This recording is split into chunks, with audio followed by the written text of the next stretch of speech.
such sights to show you.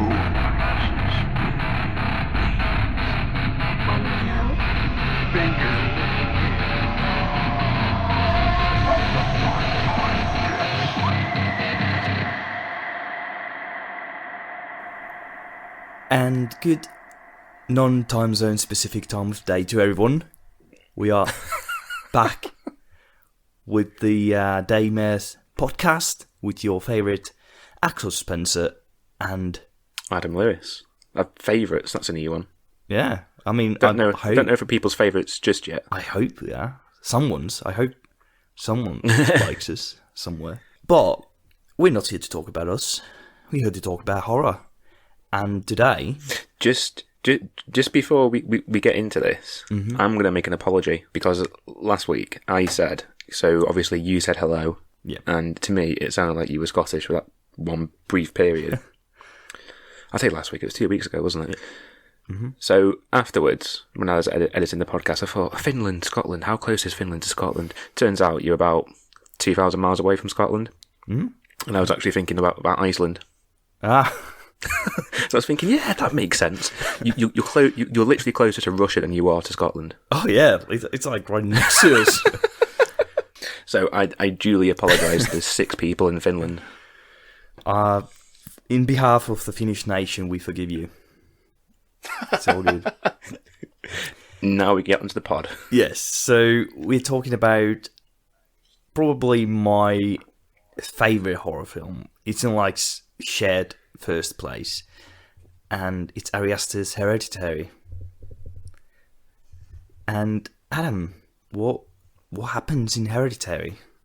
I should probably start preparing something for these. So Hereditary is Ari Aster's debut film, in where a family suffer a horrific loss, and from there all kinds of satanic and cultish stuff start to pop up, and Ritter heads into the family that was always underpinned throughout their family life. And it is really about grief and trauma, and how a family can tear itself apart in dealing with that. The clip we'll play now is... I had quite a tough time picking this clip. It's the clip where Annie, played by an incredible Toni Collette, is at a council group session, and she is discussing losing her mum. So we'll play that clip now. My name's Annie. Hi, Annie. My mom died a week ago, so I'm just here for trying it. I have a lot of resistance to things like this, but I came to these a couple of years ago. Well, I was forced to come, and I guess it helped. So my mom was old, and she wasn't altogether there at the end, and we were pretty much estranged before that, so it really wasn't a huge blow. But I did love her. And she didn't have an easy life. She had DID, which became extreme at the end, and dementia. And my father died when I was a baby from starvation because he had psychotic depression. And he starved himself, which I'm sure was just as pleasant as it sounds. And then there's my brother. My older brother had schizophrenia. And when he was 16, he hanged himself in my mother's bedroom. And of course, his suicide note blamed her, accusing her of putting people inside him. So that was my mom's life. Wow, that was powerful. Shall we just discuss the most, like, probably the biggest topic about these films? And how on earth was Toni Collette not nominated for an Oscar? It baffles me. It's I'd say easily the greatest performance in a horror film I've seen. Yeah, from any horror film that I can think of in the last 10, 15, 20 years, there's no performance that stands out. There's great moments in horror films where it's well acted and it's well written and all that. Yeah. But in this film, to see someone quite literally tear themselves apart. Go through like the most extreme emotions. Oh yeah, like there's no happy moment in this film. And to have that embodied in one person. I think there was Really? one kind of happy moment between Peter and the father, Stephen, after the funeral. I think that was kind of like, they've kind of like had that nice little bond before the shit hit the fan. I would debate whether that's happy or not. Yeah, it's not like joyful and happy. It's not like walking on sunshine, but it's kind of like I cherish that moment being one of the few kind of actual positive spots. But yeah, it is a very. This is like what Ari Aster's talked about. This film was originally a drama when he wrote it. It wasn't horror, and it only became horror when he kind of realized how good it would work as a horror film. And I'm glad he did that, because it's an amazing horror film. Oh yeah, I mean, I don't know if we can get through this without mentioning the fact that it's essentially a Bergman film. Would you agree? A what film? A Bergman film, Ingmar Bergman. I don't know what that means. Ingmar Bergman, you never watched a Bergman film? Cries and Whispers. Not that I can think of, to be honest with you. Oh my god. You've made me look very foolish here now. Who the hell is Ingmar Bergman? So he's widely regarded as maybe one of the most influential directors, sort of like ever, to be honest. Like if The Witch as well is quite easily a Bergman film. Like if someone says it's a Bergman film, chances are what they mean it's like people destroying themselves, and that is what, to me, Hereditary is about, in one way or another.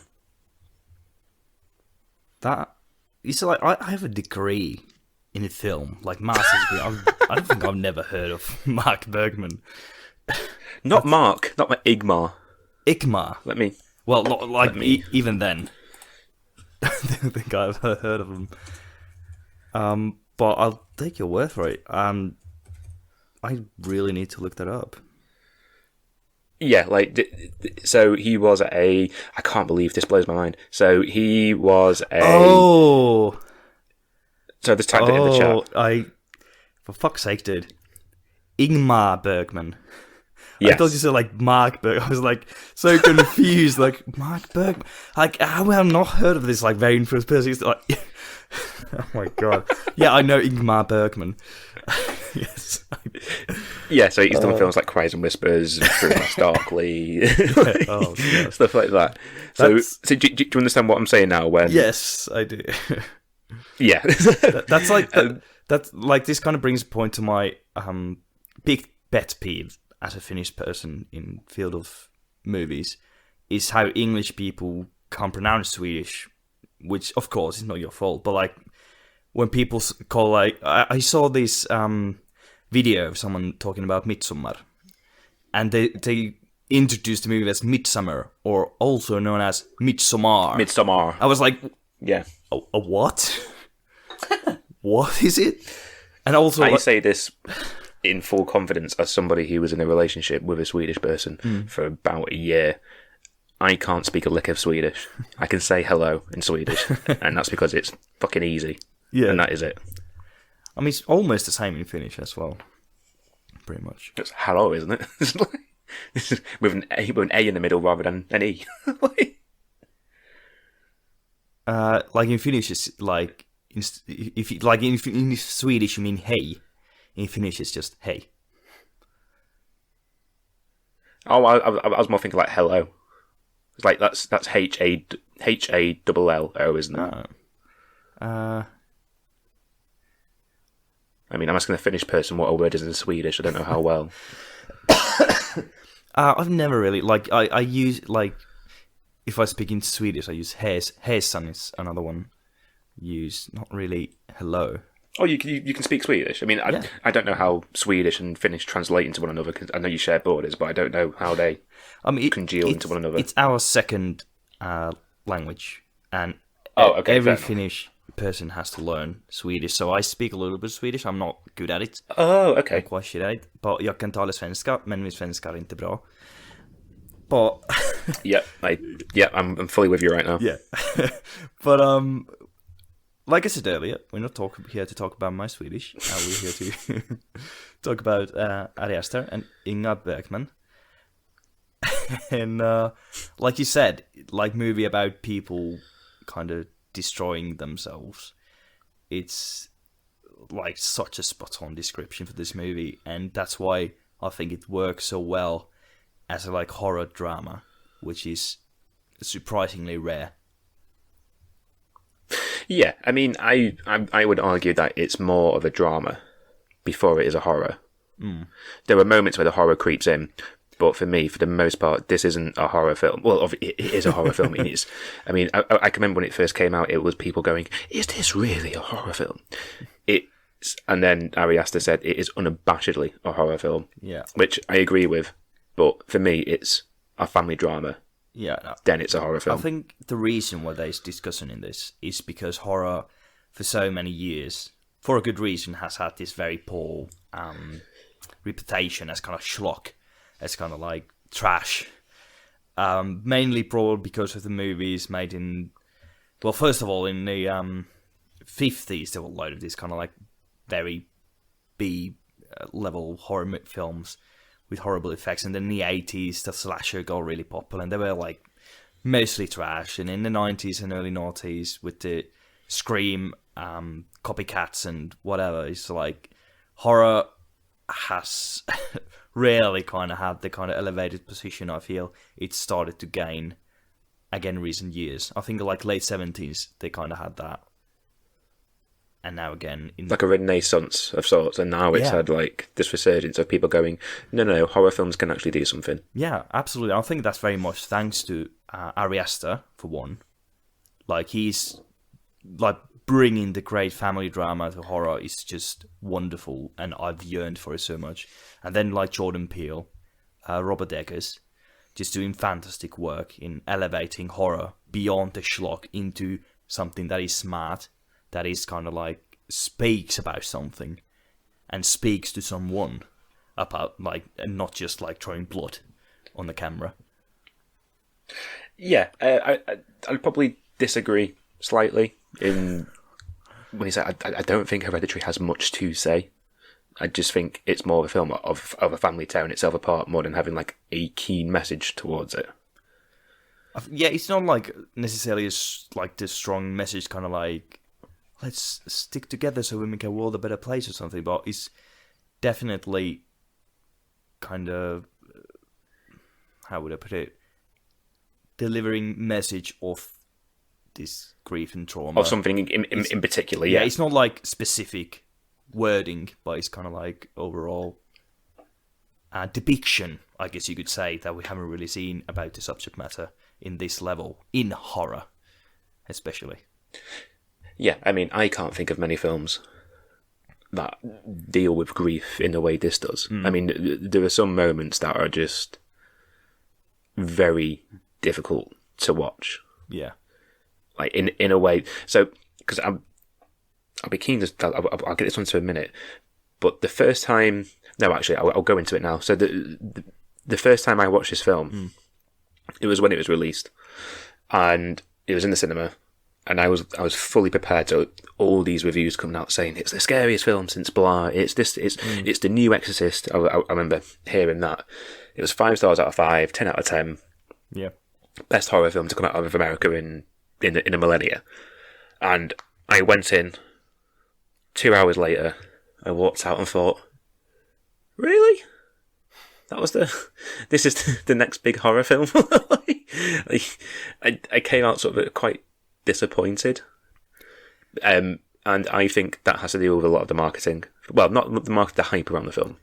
Because when I read the advert on the front of a bus, not the front of a bus, the side of a bus, where it said, "This is the next generation of the Exorcist films," I'm thinking, shit, this is going to go some places.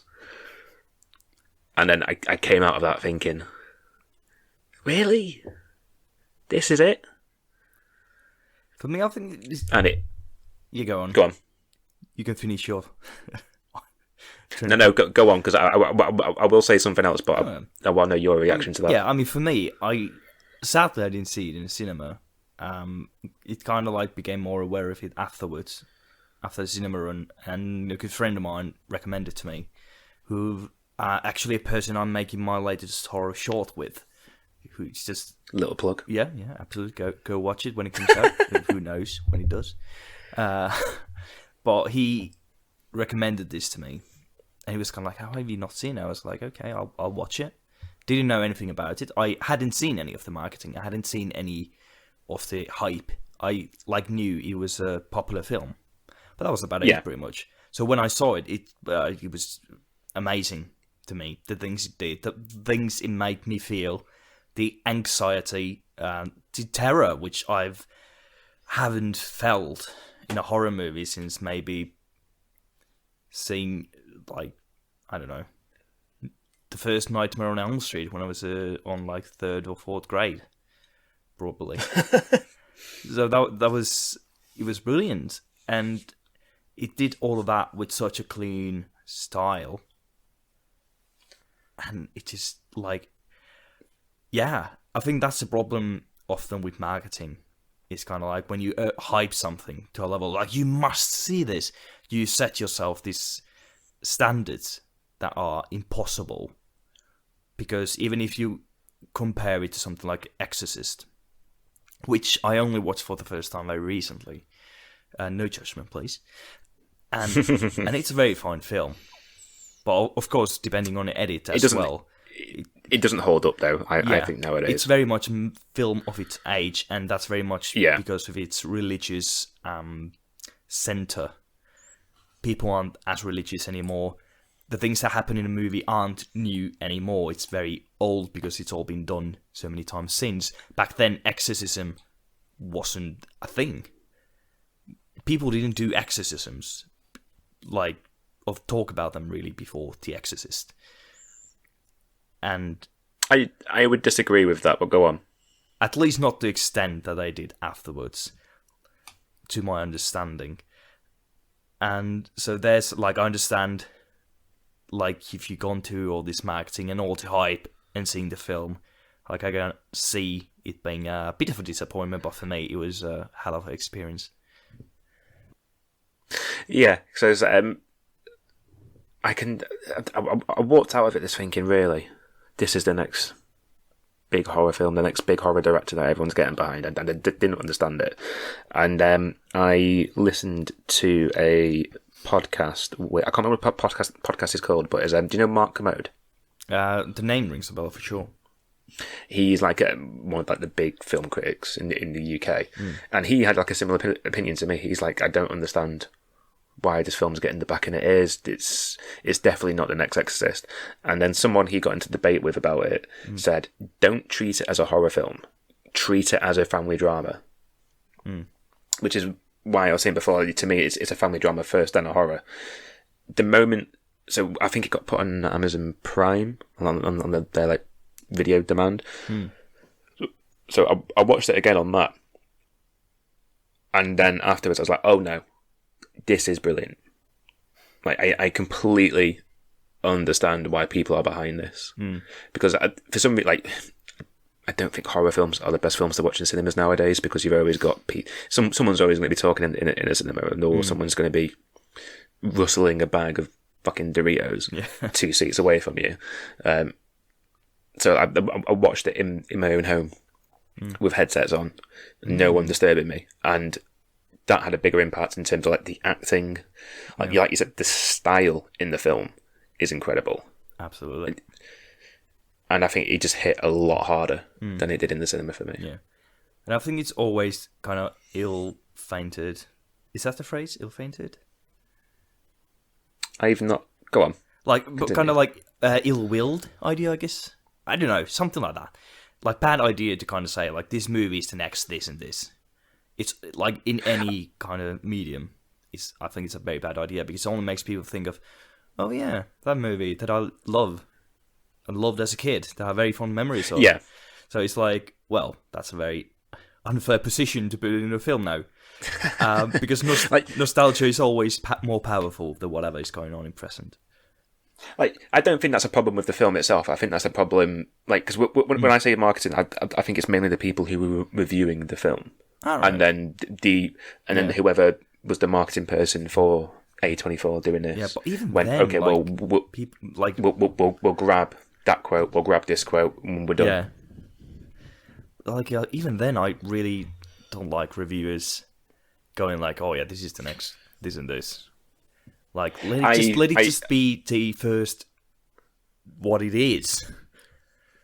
I read reviews after I've watched the film. Typically, with Hereditary, I couldn't escape it pretty much. But with like films in general, I'll go and watch it, then read it just to see if I've got the same opinion as other people. Yeah, I don't really. But yeah.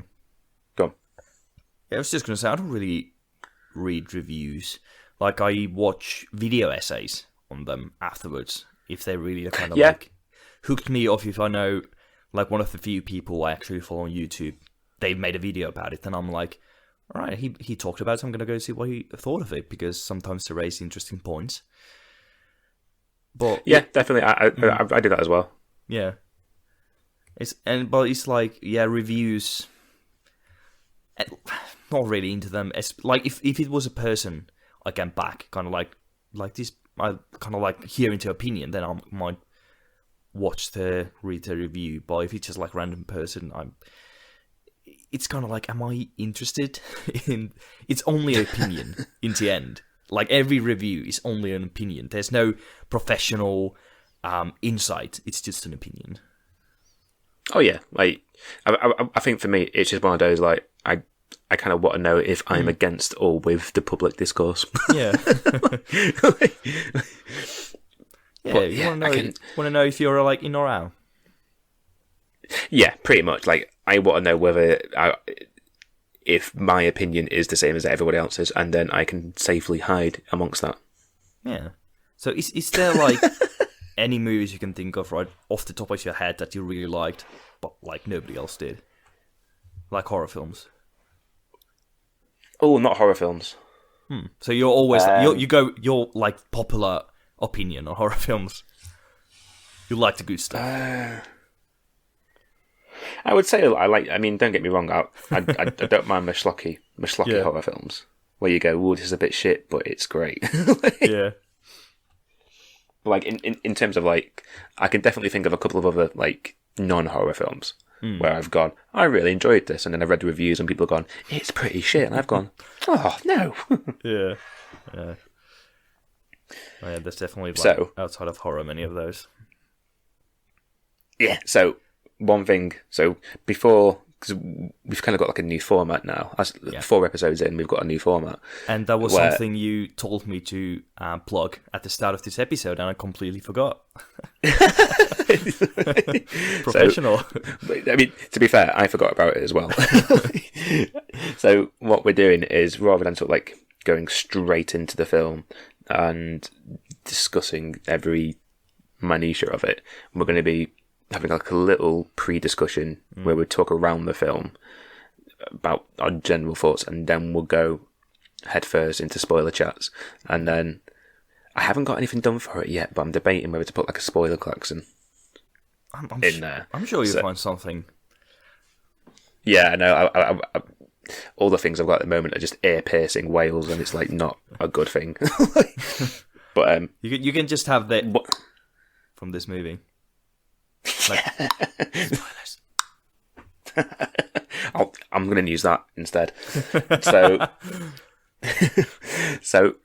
one of the things I don't think we can talk about before the getting into the spoiler chat is his short films. Yeah. So I sent you a list of them. You did. Did you watch them? No. What? No, I did. I watched 3 of them. Oh, which ones? I watched the one with the homeless person. The C'est la vie. Yeah, C'est la vie. Private detective. Can't remember its name. And the turtle's head. Yeah. Then it was the same format as the homeless one, but it's like with LA kind of actress woman. like it started with a B, I think the name of it. Oh, Bew. How do you pronounce it? I don't know. You're asking me. I'm not even the English one here. I'm gonna. Let me just try and bring up the list because I know there's like seven films. So obviously, Turtle's Head, Sailor V. There's one that I can't pronounce. I think it's like a German. Was like Masushin or something like that. Let's see. I've studied a bit of Germans. Let's see. Basically, is that what you're talking about? Oh, basically, yeah. Oh, yeah. So that one. Do you mean Bo? Oh, no, that's not the word. Bo. Bo is the one who's.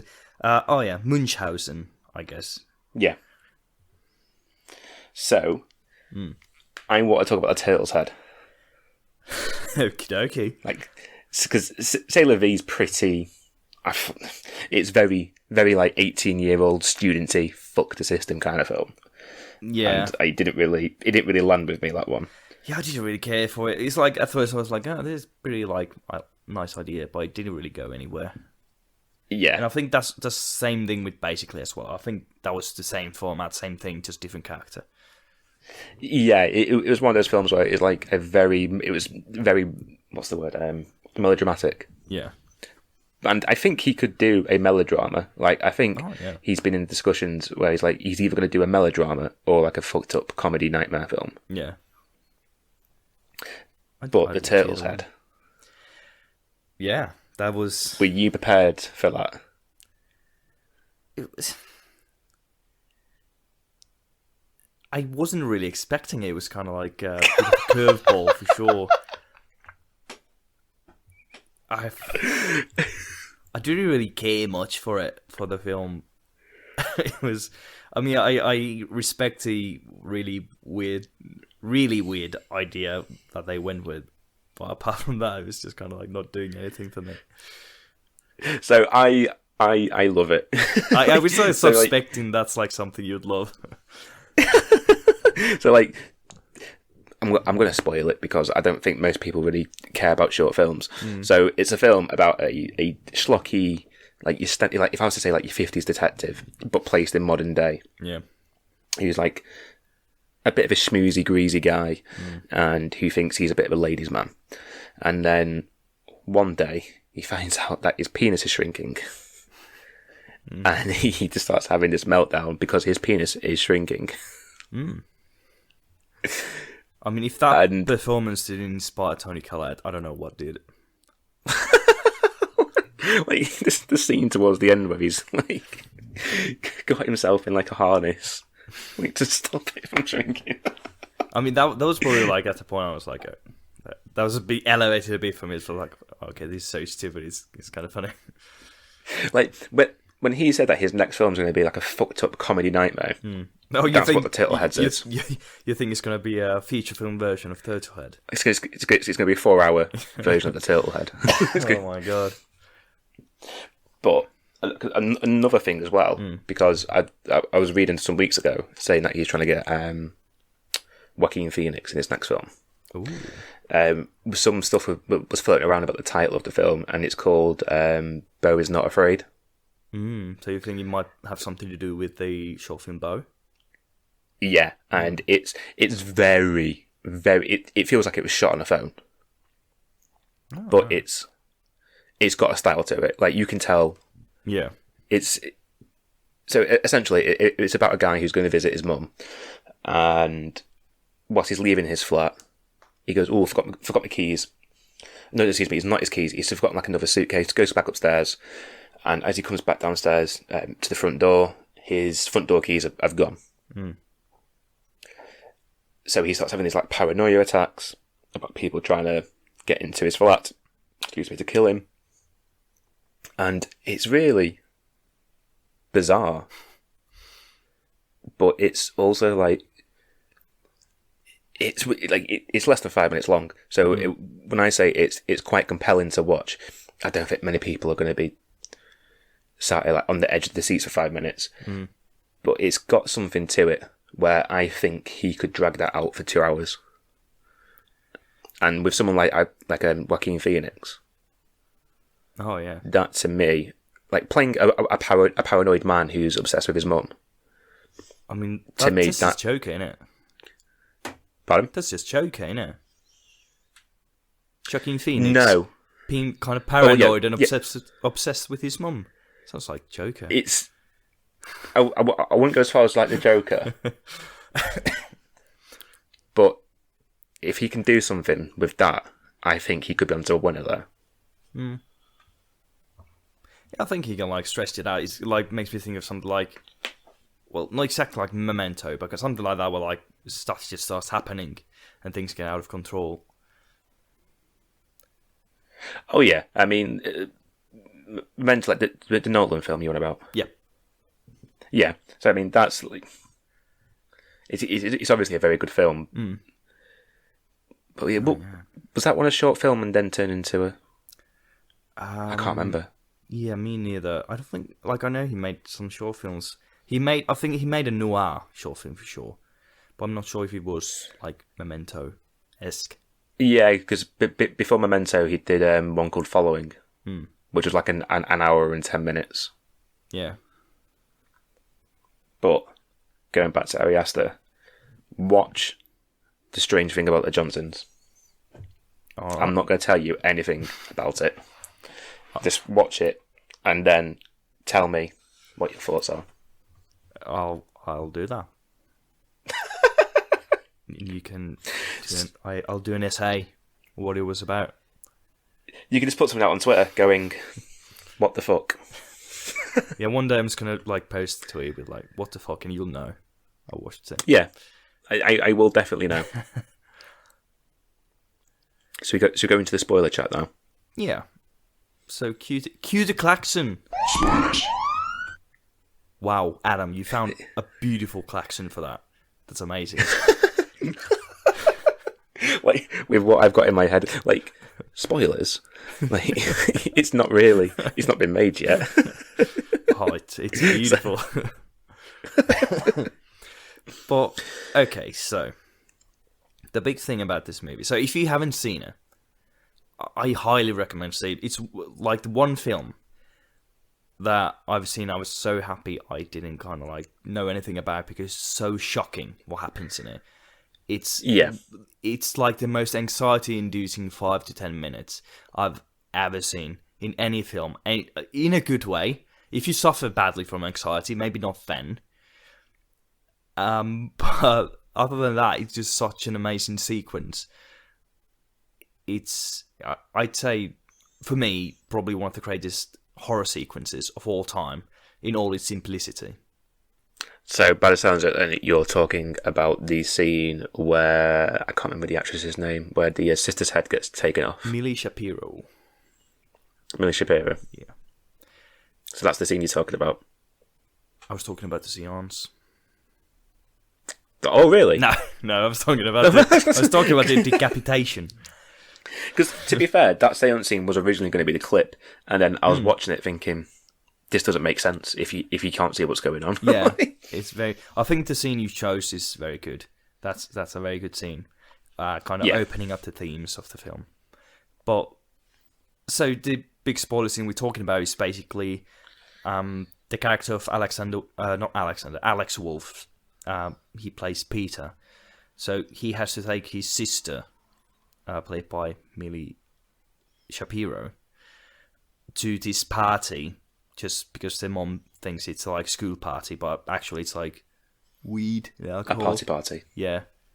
And so basically he's there smoking it, and Millie Shapiro's character, Charlie, gets an allergic reaction, and her throat starts to like closing, so Peter rushes her to the hospital in a car, but he's kind of like, because Charlie can't breathe, she kind of sticks her head out of a car window, while they're going like 100 miles an hour or something. And Peter kind of dodges a carcass on a road. And as he does that, Charlie's head hits a kind of lamppost and comes clean off. And it was just, what happens after that, I can't really describe. It's just so... It's almost traumatic even, because the way the film was marketed was that Charlie was the main character, and now 30 minutes in, she's dead. decapitated. And it's a 14-year girl. It's basically... You don't see kids die often in horror films. No. It's like you got Assault on Precinct 13, the John Carpenter one. That was shocking when I first saw it. I didn't know they were going to kill a kid. They did. That was like, what the hell? It's one of the Frankenstein films, like the 40s or 50s, yeah. where like they throw a kid into the river. Yeah. I mean, yeah, she does die, but it's very kind of... Oh, it's lame. very 1950s. Yeah, it's very tame. But yeah, that's true. But even then, like, after that, I have got a bit of a struggle of thinking of course, like, It. You have kids dying, but you never see it, do you? Like, it's always, like, it... Yeah. In any film, if a child is going to die, or someone under the age of 18, yeah, let's put it that way... It's not on camera. Yeah. It's implied. Yeah. But in this one, it's like full-on graphic on camera. Oh, there's no debate. Yeah. Like, there's nothing to go, she might be still alive. No, you see her decapitated head. Yeah, so when you saw it for the first time in the cinema, did you know it was going to happen? No. How did you react? So, like, it took me by surprise. So, and it was an odd one, because obviously in the marketing for it, she was the main character. And obviously many films before have killed off main characters. But for me, I think it did it some service to the film, because let me bring up the guy's name, Alex Wolff. Yeah. I think his performance goes under the radar in this one because of Toni Collette's performance. Oh, it's like everyone is so perfect in the family. Millie Shapiro is so good for her age, like absolutely stellar.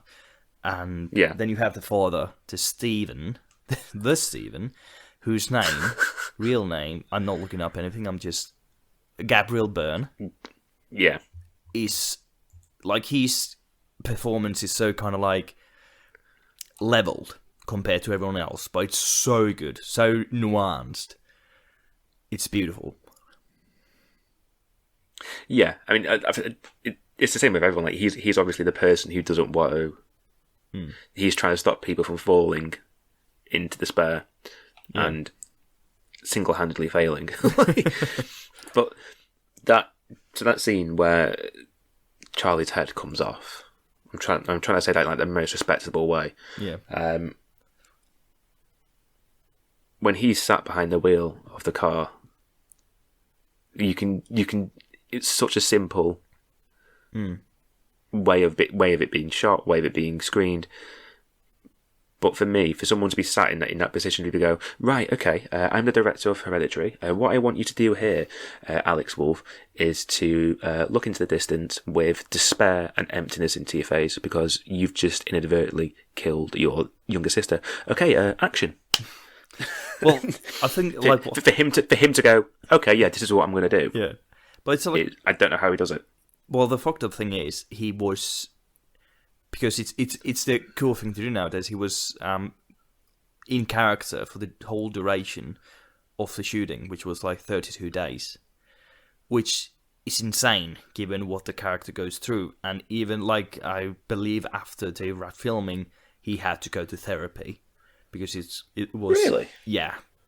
I didn't know all this. Yeah, it was... I mean... Because the thing is, what happens to the character is... Oh, am I really going to go into this? Basically, there's this... kind of like... a pagan god that takes control of human bodies, but to take control of the human body, it's a long process. But one of the things is they have to like completely break down the subject, like absolutely completely. So just thinking of that, like all the things, they do a pretty good job of it, then, don't they? Yeah, it's insane. There's like the scene in a classroom where he kind of like raises his hand and then smashes his head on the table. It's really unnerving. Yeah, so I can remember seeing that in the trailer, thinking, what is this film? Yeah. And I think in the context of the trailer, it's quite misleading. But then when you watch it in the film, it's one of the most unsettling things. Oh, and then the way it is shot is amazing. So it's like he raises his hand. It's a little bit weird, but you're kind of like, what's with his wrist action? And then the teacher notices. So we see the teacher's reaction before we see Peter's face. Just tell her. Yeah, I mean, obviously, I think the people outside of like the main cast list, their acting is like pretty much part of the course, like exactly what you'd expect from like your side characters. But that level of acting, I mean, like, how old is he? I'm just going to double check quickly because so he's 23 now. Yeah, he was like 17 or something when they filmed it. So that came out 3 years ago. So what, he'd been 18, 19, yeah. Oh yeah. So to get that kind of performance out of an 18-year-old, to pretty much break down somebody, is very unethical in a sense, and then also a very huge testament to his level of dedication to it. Yeah, well, horror directors are known for their unethical practices, aren't they? Well, not nowadays, I mean, but there's a lot of examples from the 70s for that. Yeah. We'll go into it another time. But yeah, it's like, I mean, Alex Wolff is a very artistic person. I believe he has this like band he's very known for, even more than for his acting, I believe. Yeah, so I'm looking at it here. So he was in a band in a Nickelodeon musical comedy series called The Naked Brothers Band. Oh. I didn't know. Which I don't know whether to take seriously or not. That's like quite the leap from Nickelodeon to Hereditary. Yeah. It's like Kurt Russell going from Disney to John Carpenter's The Thing. His agent knew exactly what he was destined for. Yeah. I mean, I can't, like the main cast, I can't imagine anyone else in those roles. They're so perfect. Oh no. I don't think we can get around without talking about the dinner scene. Oh, because again, that was also going to be one of the choices for the clip. Yeah, but at the same time, it's like everywhere when talking about this film talks that's the clip they use to introduce it. But for me, that's the moment where you kind of go, "How did Toni Collette not get an Oscar nomination for this?"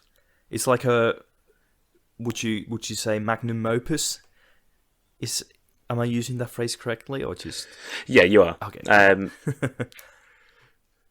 I kind of want to say her character in Knives Out is a magnum opus, or maybe even like a more serious one would be Baby Teeth, if you've seen that. I have not. Is it sequel to Baby Shark? It's a prequel. No, it isn't a horror film. It's a film about a teenage girl dying of cancer, and she falls in love with like a homeless man. And Toni Collette plays the mum in that film. Right. Like her performance in that is fantastic as well. I mean, but like the interesting Hereditary. Yeah, like the interesting thing with Toni Collette is she didn't want to do the film initially. Like she only wanted to do like light-hearted movies, and like she had done. Like, sorry, go on. Yeah, she had done like horror before, like Krampus, but that was like she was in Krampus. Yeah, but she considered it more to be like black comedy than horror. But when she got the script, that's fair, for Hereditary, she was kind of like, this is too good. You like can't pass on this, and she's like I said, performance of a millennia. Oh yeah, I mean, I'm going to Google quickly because when Hereditary came out in 2018, so it would have been when would it have been for like the Oscars? Because I want to see who she was up against, or should have been up against, because that dinner scene, I want to know how many takes they did. Oh, because some of there's a moment where she says I like she's kicking off with a son, and she's saying, I wish I could take your pain away. And like, just the way she says it, like you can hear the crack in her voice. Yeah. Where she's gone, I've had to do this so many times now, and I just want to get on this over as quickly as I can because this is so emotionally draining. Yeah. The whole scene is just... It's also like the beauty of everything that happens is kind of like I could see... Like, I understand why they react the way they do. It's not like too much or too little. Like when Peter drives off after decapitating Charlie. I can, like, yeah, you're in shock. Yeah, you're just going to drive off, not call the cops, just go home. I can completely see them doing that. And the dinner scene where they... Annie's character, Annie, the character, played by Toni Collette, it's like she's alternating between kind of loving mother and then this kind of like judgmental, like very tough kind of like, why can't you take responsibility for your actions? Kind of stern talking, if you say. Yeah. It's like, it's so wonderful. So what was your... I don't know whether favourite's the right word, considering what kind of film it is, but what was like the one scene where you go, this is why this film's great?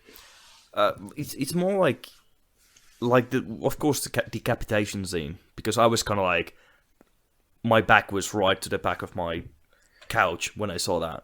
I was just kind of like leaning back as much as I could, kind of, what?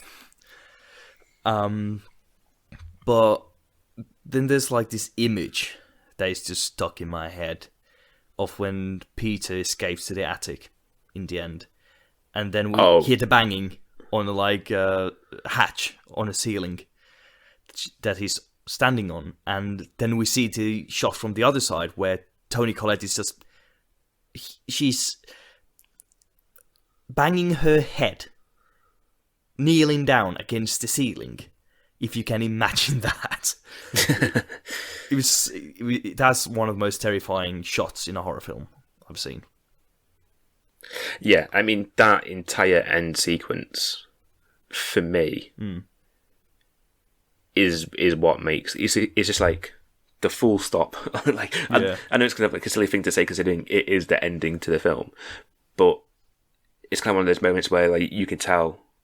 Oh no! Like this definitely had an ending to it. This definitely had a moment where the director going, "This is how it's going to end, and it's going to be grim." Yeah, and it's like because the intensity is kind of rising, starting from a certain point, like slowly rising, and then it just culminates in the ending like perfectly. It doesn't like fall flat. It doesn't feel like you don't go like, "Oh, it ended." Yeah. Which is a problem with a lot of older horror films. That was just like so intense. Yeah, and then afterwards, you're pretty much very happy that it's over. Yeah. I mean, I was listening to one of his talks recently. I think it was like the LFT, is it in America? Where he said the original cut was 3 hours long, and there was something like 36 scenes that were taken out of the film. Wow. And he said that this was originally meant to be like a seriously slow burn film. Yeah. And he says like it was just boring. Like, you got to the ending and you either wouldn't have cared or you would have tapped out at that point. Yeah. But even like throughout the film, it's obviously still a slow burner because like the big stuff, you could argue, happens towards the end. Yeah. And like you get that little bit at the start of the film where Annie's in like that little room where she does all the miniatures, and she sees like what looks like her dead mum. Yeah. Then she turns on the light, and it was just like a coat rack or whatever it was. And then after that, all like the horror stuff just kind of like takes a back seat for about 45. The quote unquote proper horror stuff. Yeah. This takes like a back seat for about an hour. Yeah, I think it's like something like that. Seance is the next like proper horror. Of course, the decapitation is traumatic, but yeah, it's not like difficult to say, Like really. that- It's not like typically horror, Yeah. but it's terrifying. Oh yeah, like, and I think that's what kind of cements it as a horror film. Like having your sister's decapitated body in the back of the car, Yeah.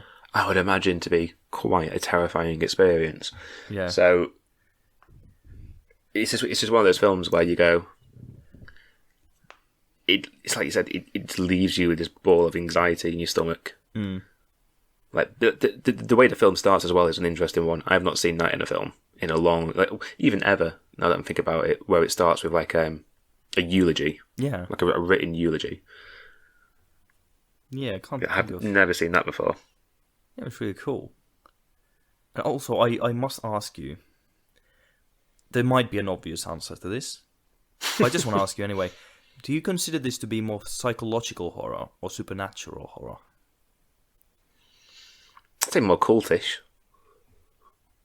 I mean, I don't know how you would. I think like they're adjacent to one another, like cults and supernatural stuff. But I don't know. I mean, The Wicker Man is a cult film, Yeah. and obviously this doesn't have that same intensity as like a proper cult film. It kind of like blends in with it almost. Yeah. So I wouldn't say it was like a psychological horror. It's like a. I just think, to me, it's a drama then a horror. Like do you know when you like Google a film and it comes up with like, this is a romance / drama, Yeah. or whatever? Like, to me, it would go drama / horror rather than horror / drama. Yeah, absolutely. Well, it's like... I don't know if that's the answer you wanted. Strong! No.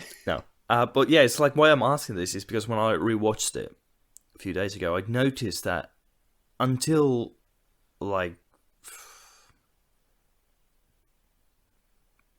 there was the very end, it kind of depicts itself to somewhat psychological horror. It's like when I was watching it first time, I'm kind of like, is this all just happening in Toni Collette's character's head?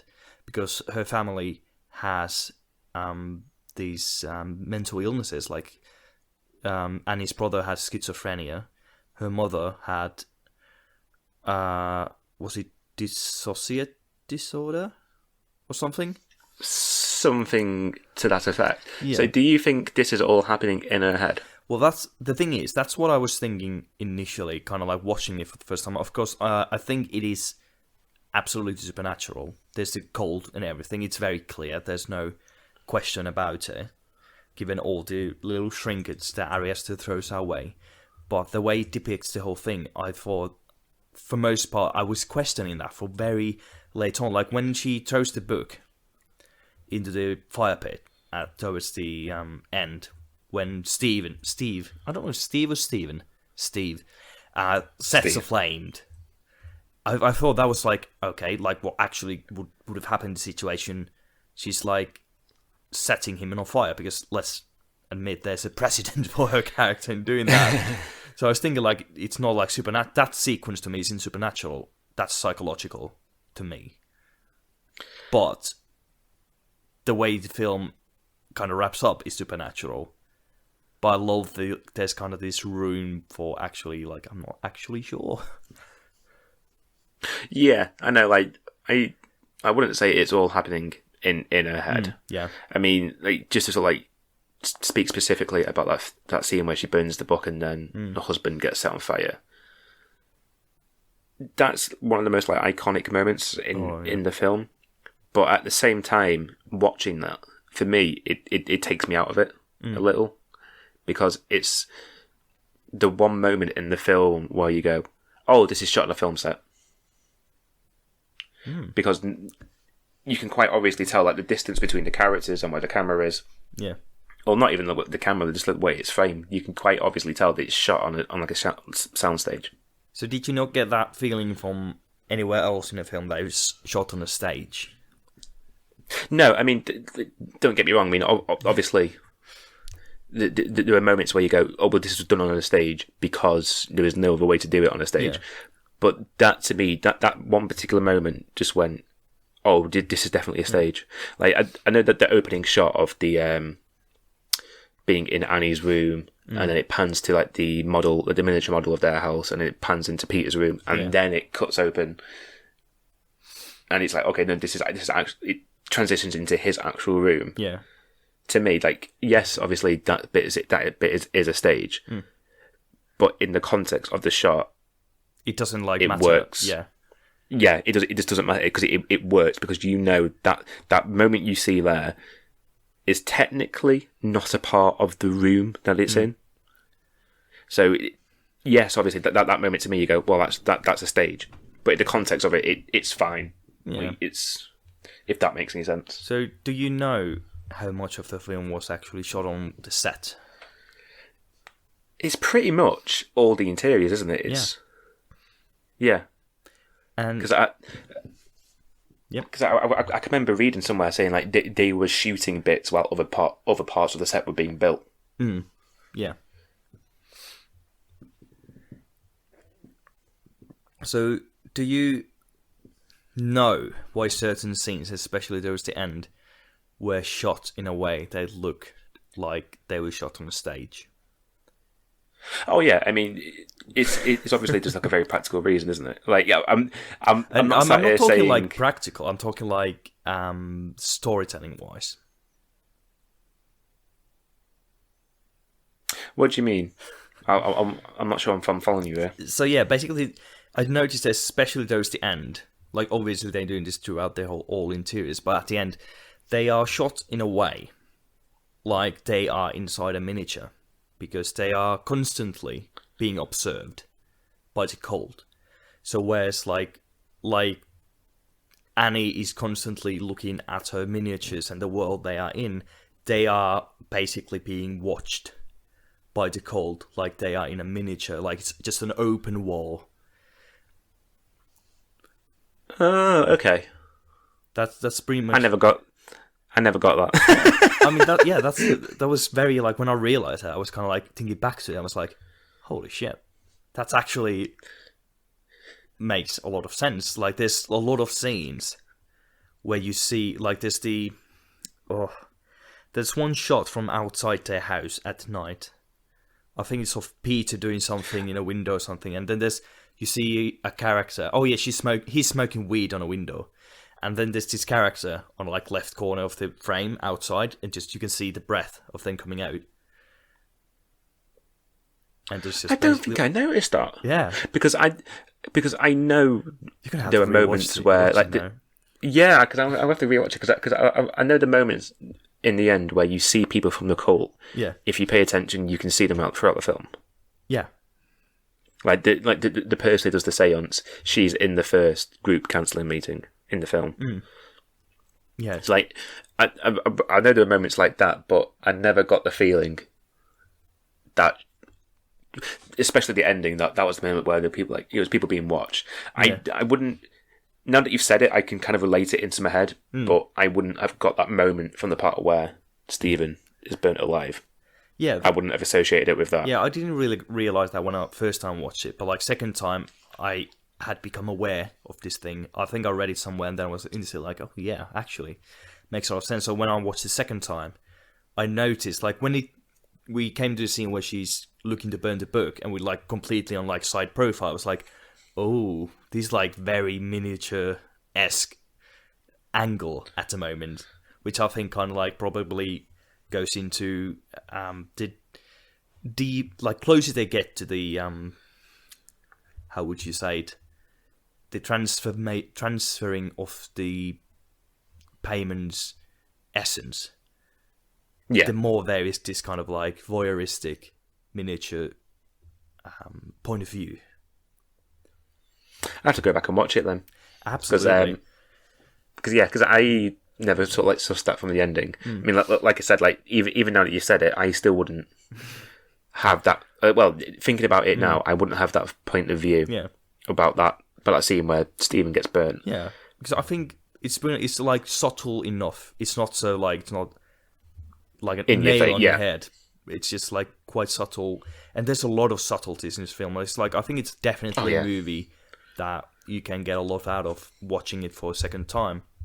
because when you watch it for the Definitely. first time, there's like it opens like the idea of the cult opens very slowly, but when you watch it second time, you can see all the pieces being laid out very early on and throughout the whole film.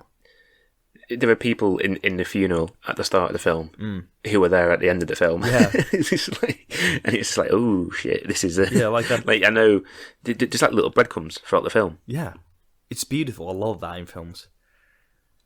Yeah, and it's one of those things like it's there if you want it. Yeah, Like if you're not too fussed, it will go under your head, it will go over your head, and that's fine.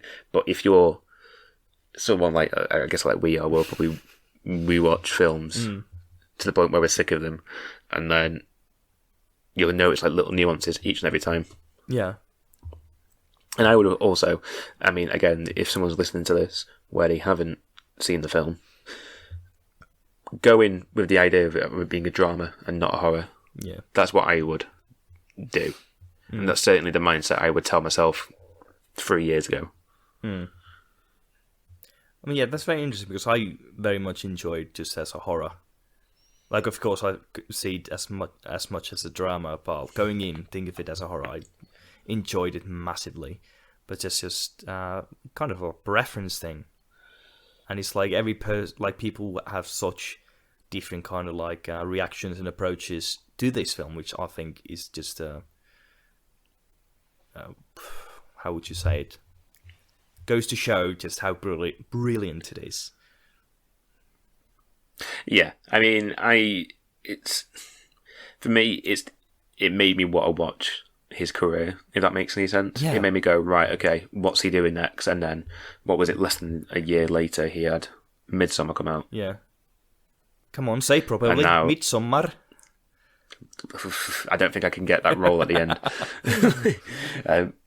But yeah, I mean, I had the same feeling. Like when I saw Hereditary, I was like, "This is a person whose career I want to follow." And that was like with Jordan Peele's Get Out as well. I was like, instantly, like, okay, I want to see what's next. Yeah, definitely. I mean, things like his short films as well, for me, kind of feel like that's what his career is going to be. Yeah, Where like it's going to be melodramas, because again, going back to what we were saying before about like his work with Joaquin Phoenix. From what I've gathered, his next film is either going to be one called Barry's Not Afraid or Disappointment Boulevard. all right. And Disappointment Boulevard is meant to be like a biopic Oh, more than it is like anything else. I mean, that sounds like my life. I mean, given the way the world is going, I think that's every sort of like Yeah. someone in the mid to late 20s. Yeah. So also a very big thing with Hereditary, of course, is the kind of mental health aspect. But how did you like think of that? Did you have any specific ideas regarding that? I know it's mentioned when she's talking about her mum in that counselling meeting. I wouldn't. Obviously, everyone in the film has anxiety, Yeah. and I would go as far as to argue that sort of like grieving itself is a form. Not it's a wrong thing to say, I suppose, but I think it's just one of those things where like everyone obviously is suffering that sort of like depression Yeah. that is brought on by grief. So when But I can't remember if the film specifically mentions anything about the family or implies anything. So when you think of the name of a film like Hereditary, what do you think that refers to? Oh, I was thinking like the cult, because like Charlie was meant to be the one who was taking Pagan's place. Yeah. Obviously, she gets killed, Yeah. and then it has to go into Peter. Then But that's what I thought. But of that it. was like planned. The death of Charlie. That was part of the cult's plan, wasn't it? It was was it? Yeah, it was. You see that it's okay. Because I know her body is at the end of the film like strung up. Yeah. But I never knew whether that was their plan. I've always thought it was a kind of a thing where they go. So They just try to like transition it. yeah, so this is another thing you can pay attention when you rewatch it. There's a lamppost that she hits her head on. We go past that, on the way to the party, and it has the and it's payment got symbol. like a little mark on it. Yeah, that's the same symbol that the cult has. And basically, the thing is, I may have watched a video or two about this. I think I can't remember if it was the Dead Meat kill count of Hereditary or Ryan Hollinger's video essay about like why Hereditary broke me, something like that called. Both brilliant videos, I highly recommend. A lot of insights into it. But basically, this called how do you say praises King Payman, which is this kind of like one of the gods of hell, basically Satan's right hand, and they wanted to give this god a human body. So originally, I believe the idea was for it to be Annie's mother, who was part of the cult, but then she died. Very sad. So to kind of, I don't really remember the details. So something like she was already part of that, so they have to continue with that bloodline. So that's like the hereditary part of it. Like it has to be someone from the family. So she, Annie was estranged from her mother when Peter was born. But when Charlie was born, she was kind of like brought back to net life. So she was kind of like molding her already to be that vessel, if you want to call it. And that's like apparently the theory is that the sound she does is kind of presence of Payman. Because she's already seen these like blue kind of shimmers pretty early on. That is kind of like sign of the presence of Payman as well. And the thing with Payman is when they are in the body, they can only get out of the body through the head being cut off. But Payman can only really take control. Like the easiest way for them to take control is in a male body. So Charlie wasn't gonna do. And this is like when she says early on, like, Grandma wanted me to be a boy. Like, okay, that's creepy thinking of. Right, okay. She wanted her to be like the vessel for Payman. Very loving grandma. So that's why she got decapitated. That was the plan. So the Payman could go on to Peter.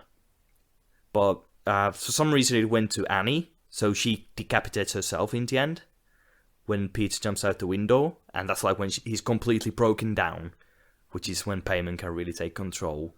It went into Peter's body, took control, so that's why... Yeah, I'm not explaining this as well. No, you get what I mean. It made sense when you're talking about like when she's like her grandma wanted to be a boy. That made sense then. Yeah.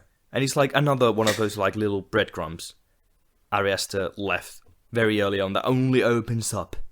Like when you've seen the film, you're kind of like, oh. I definitely need to rewatch it. Like I watched it today, so it is fairly fresh in my memory. Yeah. But yeah, I mean, sticking with that end scene. The one, maybe not the end scene itself, like the few beats before it, sequence where where he's in the attic. That is one that like the most horrific things. That piano wire. Oh God. Ugh. I want to know how they shot that bit. I mean, I'd imagine she's on a wire. Mm-hmm. Yeah. Just in a room somewhere, and then she's just got like this little bit on her neck. Yeah. But even so, it's just like, how did you come up with that, and then how did you do it? Yeah. I mean, that's basically how they did it. I think it's such well done. Like the makeup effects are top notch. I don't think there's any like actual CGI shots in the movie. Like all the effects apparently are practical. And so yeah, they basically had this like, I don't know if you call it latex kind of skin onto the neck and the string going like behind that. That's exactly how they did it. That's. But it's so gross. I can't imagine being in that position, being like, right, okay, I just want you to go into this harness. You're going to be hanging from the ceiling. Just wrap this around your neck and just pull it back and forth for a few minutes, will you? Yeah. And the sound design in that scene is so good and so disgusting. I can hear it now.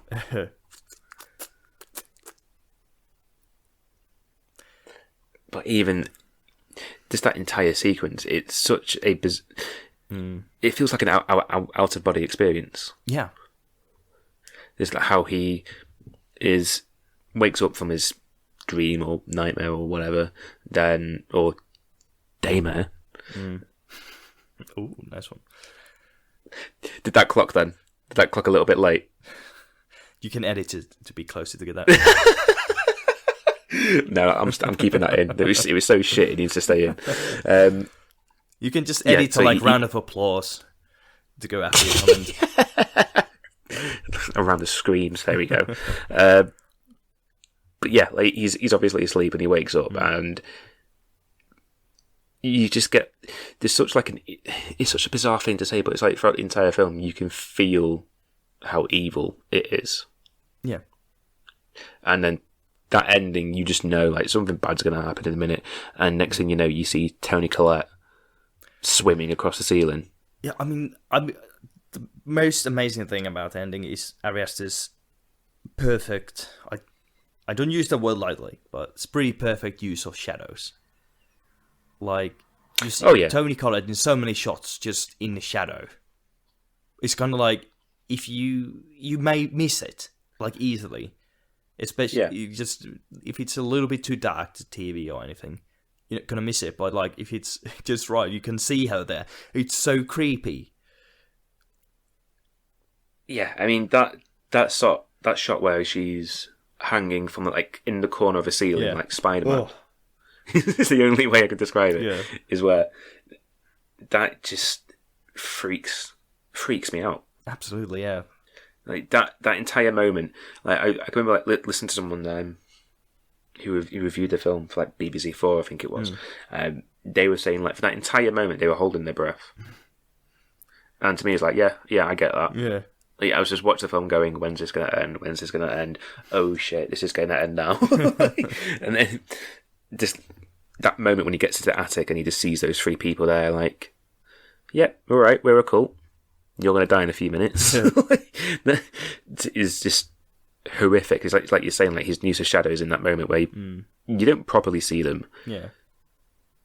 But it just the way they're lit and the way it's all framed just has this like feeling of evil. Yeah. Right underneath it the entire time. Yeah, I believe that's like his exact words he told, especially to composer. Just like to know what he wanted him to do is like make it feel evil. Have you ever listened to that guy's music? I can't remember his name. Colin Stetson. Yeah, because absolutely favorite soundtrack from the last few years is Color Out of Space. I believe he did that. Oh, okay. It's because so good. I can remember listening to a talk that Ari Aster did, saying that the score was the first thing for the film. Before anything had been done, it was the score, and he said that he normally does like this like saxophone music for these bands, and then on his side gigs he'll do these albums, and they're just weird as fuck. Oh, I mean, Colin Stetson is absolutely brilliant with his horror scores. I haven't heard his other stuff. I have to try and find. No, I'll have to try and find some of his stuff because I was watching the talk yesterday and I was thinking I should probably listen to some of that, and I didn't. Yeah. Have you seen Color Out of Space? It's on my list. Right. I've got it. We're gonna have to talk about it at some point because I love that film.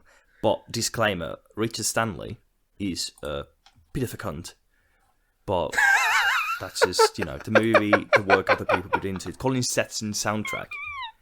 It's phenomenal. It's so good. Wait, is that the guy who made the film? Yeah, Richard Stanley is the director who's been. There's I'm going to say allegations. I'm not sure if they've been confirmed or not of domestic abuse.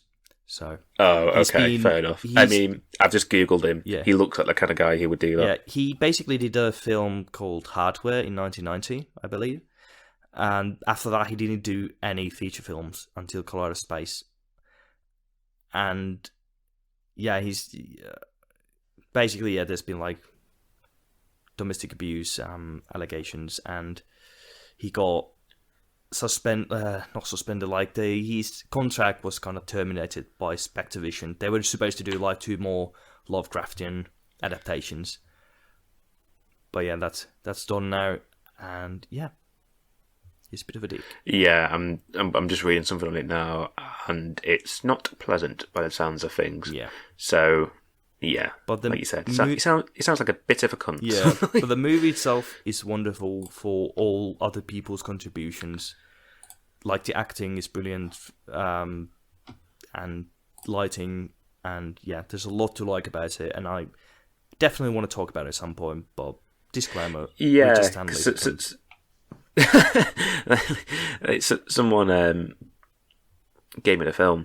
I say gave in very loose terms, and it's just been on my list for ages. But because I think what's put me off it is I've heard mixed things about it. Just don't. I'd say like try watch as little marketing as you can for it. There's like one scene if you don't know what I'm talking about, that's very good because that was one of the more shocking scenes for me I've seen in recent years as well. Okay, I have to try and watch that at some point. Yeah. But yeah, I think we should start wrapping up. I'll talk about Hereditary. Yeah. We've been going on for over an hour. It's going to be the longest podcast. Yeah, I reckon we could go for more. Until I edit it. Yeah. I reckon we could go for more because Hereditary is a brilliant film. It has so much going for it. It's like, if you like analysing films, if you like looking for little details, this absolutely is the movie for you. I can't wait until we talk about, I'm going to try and say it properly for you, Midsummer. No. I mean, my tongue made no attempt to make the role. Yeah, the role is definitely tricky. But know very few English-speaking people who can roll their ass. Mine definitely couldn't. But I know when we talk about that film, there's going to be a few things where I think I'm going to be I don't want to sound like a bit of a twat saying this, but I think like there'll be a few moments in there where it will be me discussing some things that I've been through. Not in a bad sense, because obviously what the film's about is quite horrific. Yeah. But there's moments in that film where I was watching it and going, "Oh, he's done his research here." Yeah, so, I think I can relate to that. No, I don't think you can. Oh, like I'm not talking about the trauma. Okay.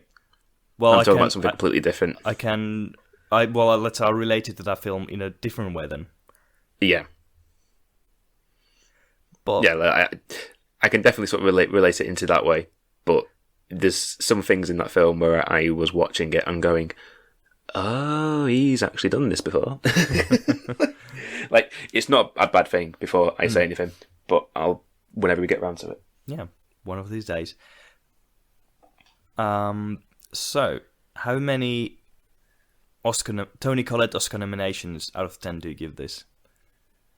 I'll give it a 9. I'm gonna go full 10. I absolutely love this film. Yeah, I think for me, I still it would have been a 10 if I walked into it first time and I had that feeling. Yeah, I feel like it kind of dowered it a little bit for me because obviously I knew what to expect going into it the second time around. Yeah, but I feel like it would have hit a lot harder if I hadn't known much about it or had it hyped up so much. Yeah. So, let's go 9.5. Meet in the middle. Yeah, I'm fine with that. Yeah, it's more even than the last time. So it was like quarter or something. It was like 9.1. And next week, I'm gonna let you have the final word on this. Do we talk about modern witches, or do we talk about classic zombies? Zombie classic films it is. All right. So we're going to be talking about George A. Romero's Dead trilogy. That's Night of the Living Dead, Dawn of the Dead, and Day of the Dead. Yeah, I feel like very much that's something you're going to lead on more, considering you've done a thesis on his films. Was it his films, or just horror films in general? My thesis was about John Carpenter's films. Oh, excuse me. Yeah. How dare you? Same thing. But I absolutely am a lover of zombie media, so... Zombie media. You're a lover of zombies. Yeah, I love zombies. If I could do a zombie film, I'd die happy. But that's all for next time. Thanks everyone for coming around. Do you have any final words, Adam? I didn't know what you were saying there. No, I mean, if anyone has made it this far, thanks. Yeah. Give us a retweet on Twitter. Or it's what is it? It's I can't remember now. Is it Daymares P? Yeah, Daymares P on Twitter. It sounded like you said day penis there on my end. You watch too much of Turtle's Head, dude. Too much. Well, there isn't much penis in that one. Hey. Hey. We'll have a link. Obviously, this is all on YouTube now. We couldn't go forward with SoundCloud because of data restrictions. Yeah. So if you can subscribe to that and like it and share it with your mates, that would be great. Yeah, and send it to your local mayors and governors. Yeah. Send it to your local politicians, your leader of the country. Yeah. I want it in the next coronavirus news conference. They might like that. Just send it. Just put it on a street corner. Yeah. Just put like a little boom box in the street corner. Just press play. save it on a laptop. Go out in the street, give the laptop to some homeless guy, so they can watch it, and then pass it on to the next person. And then buy a new laptop because you just gave away your own. Pretty silly. Why would you do that? Anyway. Just imagine like homeless people going, have you heard this podcast? I would love to go in the street with a laptop, like to a random girl. Hey, have you heard of this podcast? People go, oh, for fuck's sake. But yeah, we'll have all our Twitters and socials. I mean, I say socials like we've got shitloads in there. It's just Twitter by the sounds of things. Yeah. So we'll have all that in the description if you want to follow us as well. Yeah, absolutely. So, on my behalf, have a good night. Stay safe. And don't let Freddy bite. Way. Cheers, guys. See you out.